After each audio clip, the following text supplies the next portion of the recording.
Suara Musik di samping Hotel Royal Ambarukmo. Ini pada hari Sabtu pukul 10.30 menjadi tempat lokasi akad nikah dari Kaisang Pangarep, putra bungsu Presiden Jokowi, dengan Erina Gudono.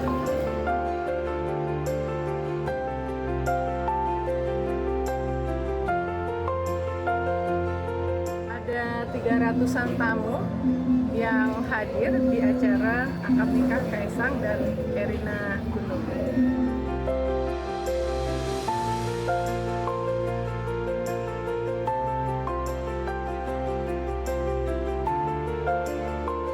Ya, Sobat Milenial, ini kesempatan eksklusif IDN Times behind the scene dari pernikahan putra bungsu Presiden Jokowi, Kaisang Pangarep, dengan Erina Gudono. Ini kita di belakangnya lokasi akad nikah besok, khususnya di pendopo bagian dalam dari Royal Ambarukmo, dengan ketua panitia yang berminggu-minggu ini kita lihat warawiri ke Solo, Jogja, Kak Erick Thohir, Menteri Badan Usaha Milik Negara. Kak Erick masih sehat kan? Sehat, alhamdulillah. Kurang tidur aja, kurang tidur. Apalagi nanti malam lagi. Oh iya. Ada sepak bola, nanti kurang tidur tambah. Apalagi godaan yang paling berat tanggal 11 jam 2 Inggris Prancis, itu godaan paling berat. Oh, seharian padahal ya. Habis Bukan, besok ya. kan mulai jam 6 pagi. Oh iya benar. Oke. Jadi aku pengen tahu, yang bikin kurang tidur selain bola apa? Yang barusan bilang. Memang kan kerjaan banyak selain BUMN. Kemarin persiapan G20 selesai, BUMN, terus juga ada ini ya, keluarga penting, nonton bola juga penting. Jadi ribetnya antara menghasilkan laba 155 triliun BUMN di kuartal ketiga lebih besar dari the whole 2021 dengan menjadi ketua panitia pernikahan putra presiden itu gimana beda? Beda lah, kan kalau BUMN itu benar-benar kita fokus untuk kerjaan dan tentu tolak ukur angka-angkanya bisa diprediksi. Kalau event itu kan sama seperti G20, ada hujan, ada protokol, tiba-tiba ada kejadian yang tidak sesuai dengan skenario itu. Terus apalagi Bapak Presiden itu kan Pak Jokowi sebagai yang hari ini sibuk di pernikahan, kadang-kadang mereka cek detail. Ya, waktu G20 bagaimana rencananya berangkat ke Solo jam 9.20 malam karena besoknya ada MBZ peresmian masjid, tiba-tiba beliau belok ya mengecek makanan waktu itu. Waktu di G20, makanan apa? Sekarang sama. Tadi malam kita lagi di Solo, kita lagi lihat lampu, persiapan. Cukup jam 9.10 datang, kita kaget-kaget. Iya. Habis pengajian, iya memastikan.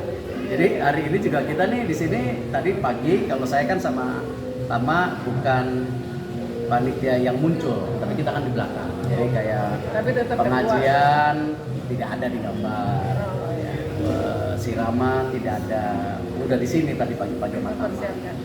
Oke. Tapi kalau besok muncul lah, kalau tanggal 3 kelihatan dikit ya. Kalau pas tanggal 11 ya kelihatan dikit gitu. Kalau sekarang nih behind the scene-nya semua nih. Oke. Pakai pawang hujan nggak? Ini kan kita tadi salah satu sama BMKG baru rapat di Maluku. Bagaimana memastikan ini menskenariokan seperti di G20 mengurangi hujan. Ya tapi kearifan lokal kita nggak bisa. Kan tentu masyarakat ada yang ingin membantu, menolong, kita nggak mungkin. Kearifan lokal harus kita jaga, itulah budaya kita. Ya, kearifan lokal menjadi budaya. Tapi BMKG juga tetap dengan rekayasa sainsnya ya, kayak G20 ya. Beb, persisnya ingat nggak tanggal berapa, hari apa, dalam momen apa Kak Erick ditunjuk jadi ketua panitia? Waktu itu apa ya? Waktu itu kalau nggak salah rapat saya pulang dari London, dari FIFA Doha. Oh oke. Waktu itu pulang dari FIFA Doha tuh sesudah Kanjuruhan, tiba-tiba ada rapat, saya diminta. Di mana itu, di sana? Enggak, di Jakarta, di Pelataran, restoran Pelataran. Oke. Di mana? Pak Jokowi langsung atau Kaisang? Ya, sebenarnya Mas Kaisang sudah meminta waktu itu sebelum rapat itu. Hampir 3 3 bulan sebelumnya Oke. melalui Aga. Oh, Kan emang Aga. temennya. Aga Bakri. Aga no. Aga mana? Oh, Aga Thohir. Bakri. Oh, namanya mirip. Aga Iya, Thohir. jadi ya dari situ lah. Oke. Itu Pak. Cuman waktu itu saya bilang enggak, saya belum dengar langsung. Iya, iya. Nah, lalu Mas Kaisang bicara langsung, tapi saya juga masih mendiamkan, takut salah ya. Nah, waktu ada undangan panitia di Jakarta di restoran Pelataran, saya yakin sehari atau 2 hari sesudah saya mendarat dari Doha waktu itu habis Kanjuruhan, saya ikut rapat diminta ya, di situ diminta resmi. Pak Jokowi kalimatnya ingat ya persisnya. Termasuk message-nya, visi yang ingin disampaikan Beliau dalam saya, pernikahan ini. Pak Erik bantu ya, terima kasih ya, ya siaplah selaku kalau begitu.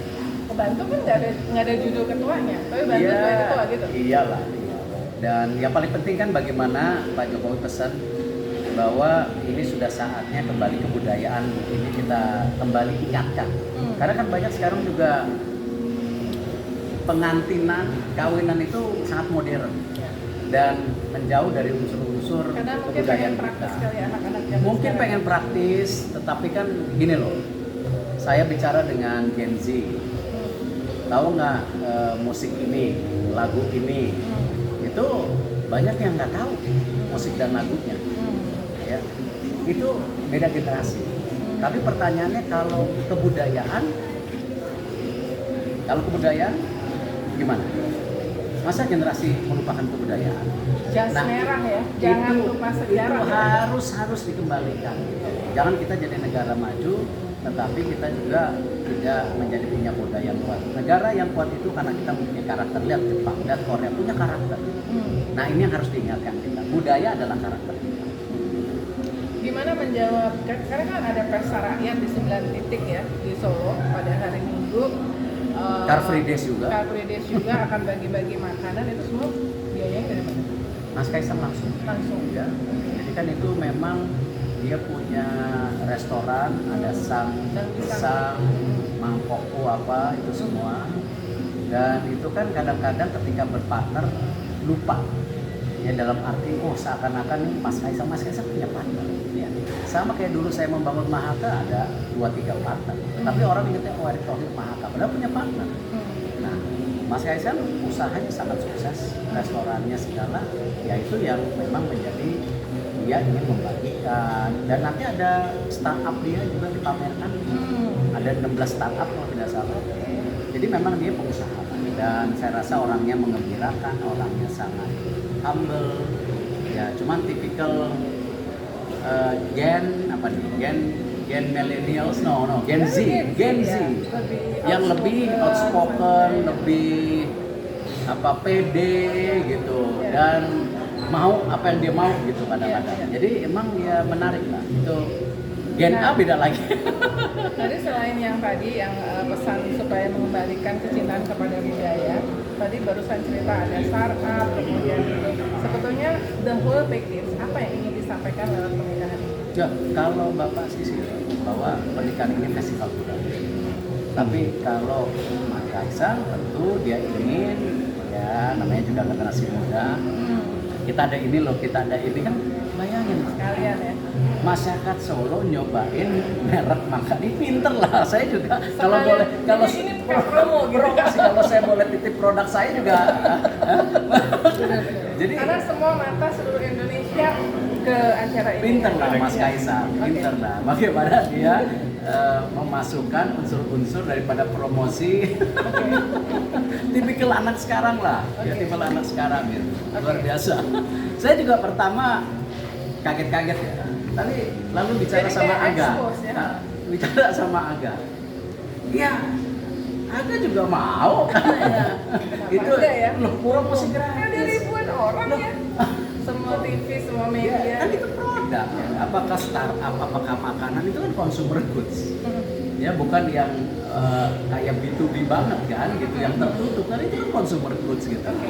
Ya itu yang saya bilang wah memang ini beda generasi saya bilang. Mikirnya ya tetap. Iya, jadi Bapak dengan festival budaya, dengan kultural melibatkan masyarakat, beca, tukang parkir semua dia lakukan. Ya. Lalu ingin juga Bapak punya visi bagaimana Mangkunegaran, Jogja ini menjadi kebangkitan wisata lagi. Ya kan Bali udah, Labuan Bajo, nah jangan yang ini tertinggal gitu. Makanya kita juga melakukan gerakan ini. Kalau Mas Kaisang simple, kalau dia ya ini acara perkawinan ditunggu-tunggu, dia juga ingin mempromosikan produk-produknya ya, dan saya rasa simple lah, anak-anak muda generasi Gen Z ini simple lah, mereka ya tadi yang Mbak Uni bilang outspoken, dia pengen sukses ya, 70% merdeka. 70% mereka itu semua menjadi entrepreneur, luar biasa. Jadi sesuai dengan risetnya IDN Times. Jadi memang loh, dan ini bagus buat pembukaan lapangan pekerjaan ya, tidak hanya beban pemerintah, tapi ketika masyarakat juga membuka lapangan pekerjaan ya. Kami BUMN aja kita mendorong lapangan pekerjaan kemarin sampai 45 juta. Ini bukan project ya, misalnya membuat smelter, pekerjaannya 30.000, 3 tahun selesai, enggak. Ini bagaimana dengan KUR, dengan PNM Mekar, itu kan kerjaan yang kontinu. Nah ini yang memang saya rasa visi-visi generasi muda ini yang ingin jadi entrepreneur membantu juga lapangan pekerjaan, karena itu akan menjadi isu besar. Oke, terakhir apa lesson learned buat Pak Erik yang belum mantu ya tapi sudah jadi ketua panitia? Apa jadi ketua panitia sebuah pernikahan itu lesson learned-nya apa tuh? Ya kembali kan, kalau pernikahan itu kembali ke titik awalnya lah, sebuah pernikahan atau ketika dua manusia bertemu dengan kesakralannya, berjanji. Nah inilah yang saya harapkan juga dalam semua pernikahan langgeng. Ya ada kekurangan kelebihan, itulah manusia. Tidak mungkin juga pernikahan itu sempurna. Saya tahun depan 25 tahun nih Mbak Uni. Ya kan sama. Pernikahan ini pasti ada kekurangan di sana sini. Nah kalau itu menurut saya semua sama lah. Dan kalau saya yang belajar dari beliau, Pak Jokowi, bagaimana beliau itu bijaksana ya, dan kadang-kadang saya juga yang lebih muda, kadang-kadang kan apalagi kayak bersih banget, nah, kadang-kadang lupa melihatkan sektor-sektor lainnya ya. Jadi dan kedua juga beliau itu benar-benar bisa mendeteksi suara di bawah. Jadi ketika ada sebuah kebijakan itu benar-benar ada deteksinya gitu. Kadang-kadang kan kita korporasi mesti begini, padahal masyarakat di bawah konteksnya berbeda lagi. Nah ini yang saya rasa saya belajar dari beliau. Jadi kombinasi antara tujuan korporasi dengan peduli terhadap masyarakat. Sangat.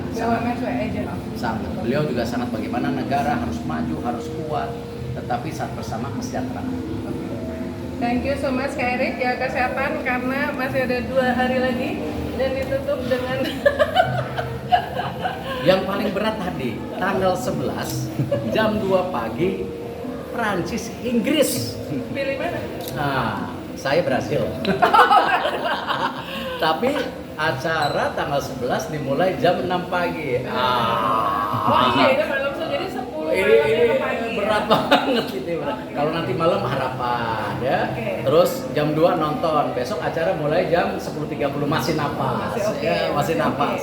Besok malam pun masih napas. Yang jam 2 pagi Inggris Prancis, nggak mungkin orang nggak mau nonton walaupun saya dukung Brazil. Thank you Kak Erik, semoga semuanya lancar ya.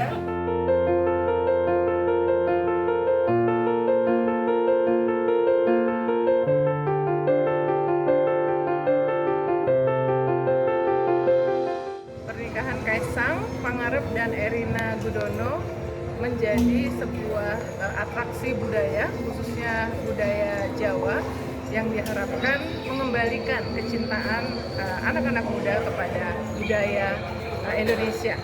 Uni Lubis melaporkan untuk IDN Times.